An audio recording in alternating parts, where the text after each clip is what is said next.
Hello students. So today we are going to start with the topic that is three-dimensional geometry. Okay. So we have learnt about vectors. So that vectors application is in 3D geometry. So first thing which is there in three-dimensional geometry is direction cosines and direction ratios of a line. So if you have a position vector in three-dimensional geometry, okay,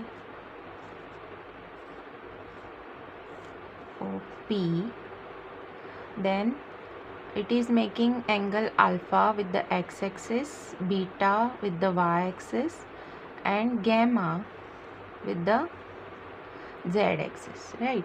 So this alpha and remaining angle, okay, that is, this will be your negative x-axis, right? Then this will be your negative y-axis, and here somewhere it will be your negative z-axis. So when it is making alpha angle with the positive x-axis, the remaining angle, that is pi minus alpha, okay, then for this it will be pi minus beta, pi minus alpha, pi minus beta, and pi minus gamma. These are the angles which are with the negative x-axis, negative y-axis, and negative z-axis. Okay.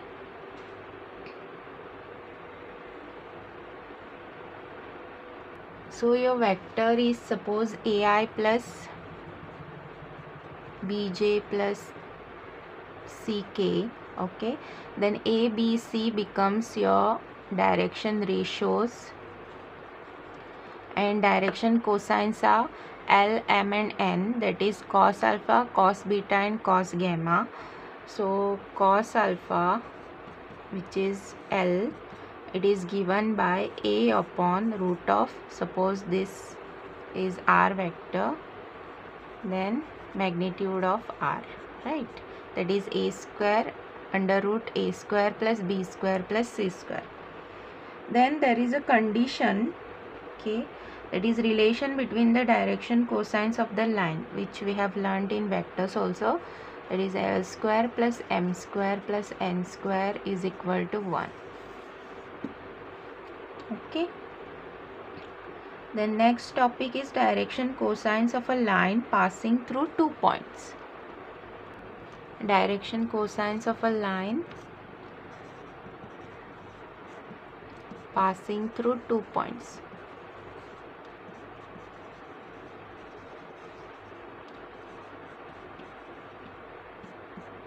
Okay, so suppose 2 points are there, x1, y1, z1, and x2, y2, z2.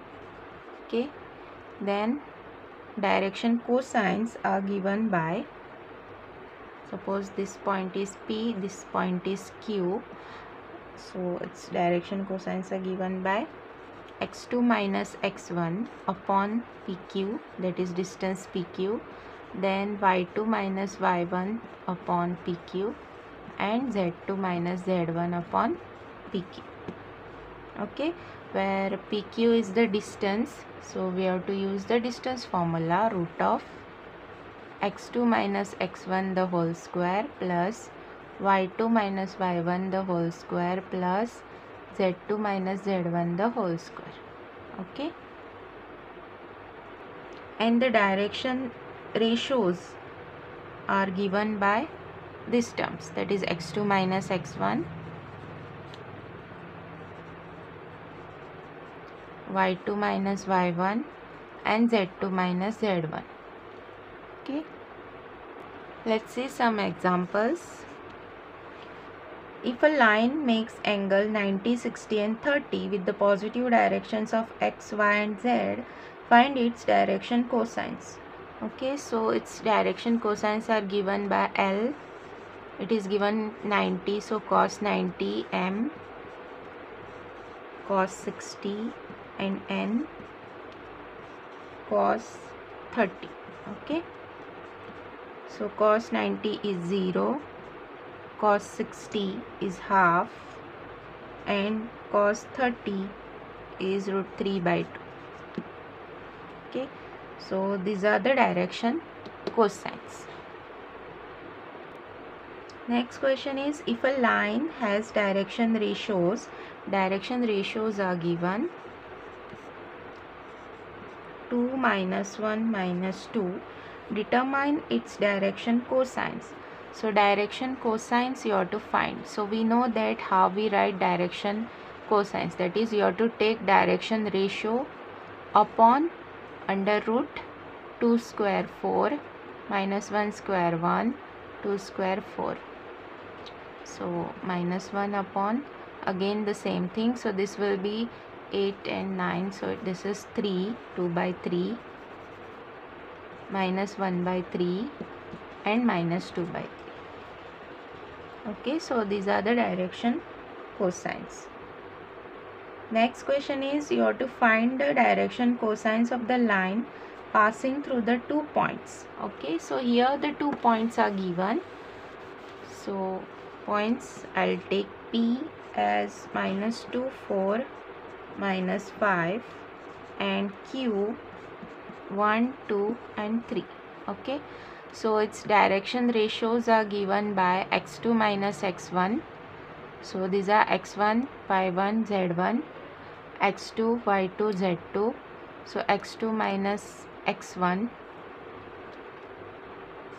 1 minus, so 2, 2 minus 4 and 3 plus 5.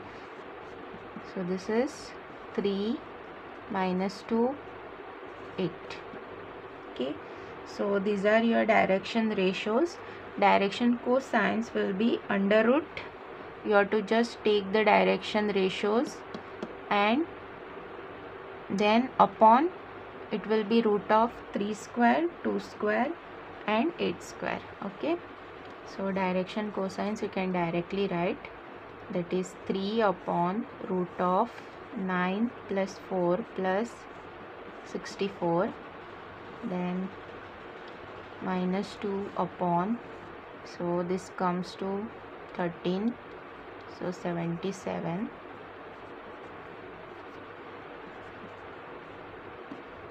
(8) upon root 77. Okay, next question is, you have to find direction cosines of x, y and z axis. Okay, so if you have x, y and z axis, now this is given by 1, 0, 0, 0, 1, 0 and 0, 0, 1. Okay, so this x-axis is perpendicular to y and z-axis, right? So it makes angle, if you are taking this line, then this x-axis is making angle with the x-axis 0 degree, right? With the y-axis it will be 90 degree and with the z-axis it will be 90 degree, as it is making 90 degree angle with, as it is perpendicular to both y and z. Okay, so x is making angle with itself, that is 0 degree, then with y 90 degree and with z 90 degree. So cos 0, so for x axis first it will be cos 0, cos 90 and cos 90, right? L, M and N. So your cos 0 is 1, cos 90 is 0 and cos 90 is 0. So with x-axis the direction cosines are 1, 0, 0. With y-axis as the line, it will be 0, 1, 0 and with z-axis it is 0, 0, 1. Okay. Next question. Show that the points are given a -4, b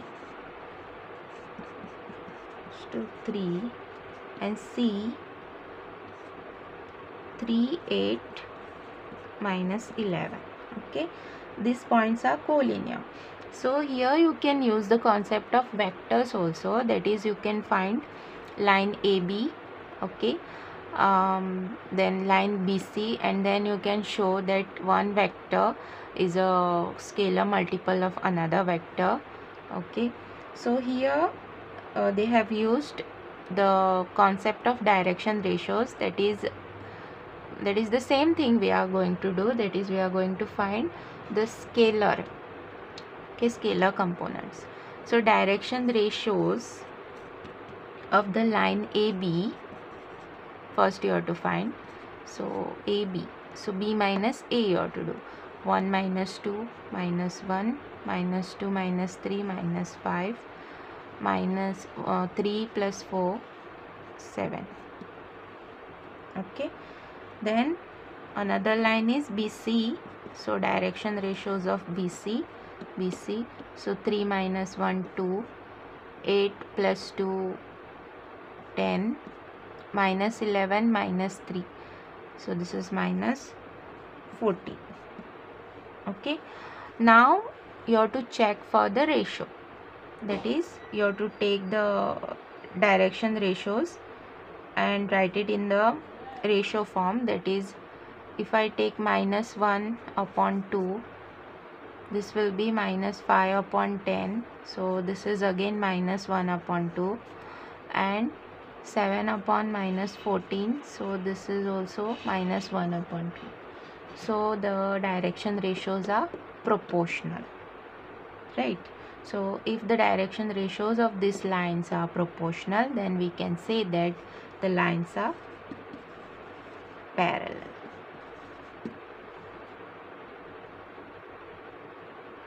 Okay, so if the lines are parallel, then we can say that A, B, C are collinear. Okay, collinear means what? Collinear is the points are on the same line, in a same line there. Okay.